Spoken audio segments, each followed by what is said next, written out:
have you ever said, "Not yet"? When it comes to the big questions of life, the ones about faith, purpose, and what comes after, it's so easy to put them on the back burner. "I'll think about it later," we say, when I'm more settled or when I've figured a few things out. I want to share a story with you today. A story about a man whose favorite phrase was exactly that. Not yet. Whenever friends or family would ask him, "When will you accept God? When will you open your heart to faith?" his answer was always the same, delivered with a casual confidence. "Not yet. I'm not ready." For him, life was a long, open road. He truly believed there would be plenty of time. Time to change his ways. Time to make amends. Time to finally turn around and start over. Life was just so busy, you know? There was work to do, bills to pay, shows to watch, and goals to achieve. Tomorrow always felt like a sure thing, a guarantee written in the sky. He saw his future stretching out before him, a timeline with plenty of room for a later box to tick. He pictured a day far off in the distance, when he would be older, wiser, maybe retired. That's when he'd have the time. That's when he'd be ready to get serious about spiritual things. He imagined a peaceful, reflective season of life where he could sit down and sort it all out. But life has a way of surprising us, doesn't it? Our plans, no matter how detailed, are written in pencil, while reality often operates with permanent ink. One night, after just another ordinary day, he went to sleep expecting to wake up to another ordinary morning. But for him, tomorrow never came. Death arrived in the quiet of the night. It didn't send a warning text. It didn't knock on the door or ask for permission. It simply arrived, silent and absolute. In that final, fleeting moment, everything changed. The question he had been asked his whole life, "When will you accept God?"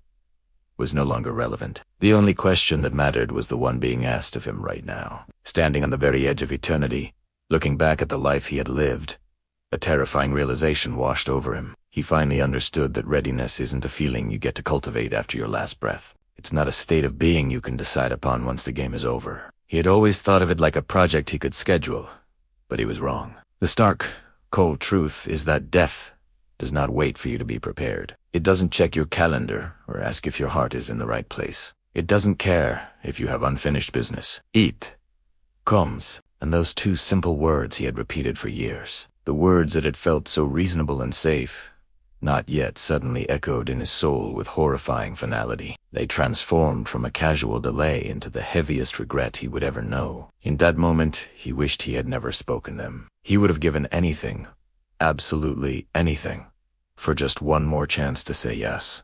Now, his story teaches us something incredibly profound. The greatest risk in life isn't necessarily a loud, defiant rejection of God.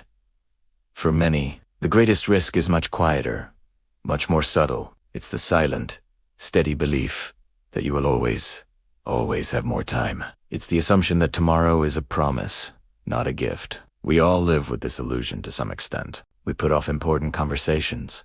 We delay forgiveness.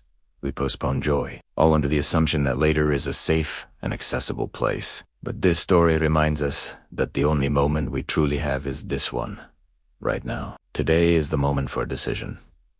Now is the chance for a new beginning. Don't let not yet become the epitaph of your spiritual journey. Don't gamble your eternity on the hope of a tomorrow that may never arrive. The invitation is for today. The opportunity is for now. Because if death comes knocking first, there is no later. There is only the echo of the choices we made when we thought we had all the time in the world. Thank you so much for listening. If this message resonated with you, please consider sharing it with someone you care about. And don't forget to subscribe for more stories that make you think. See you next time.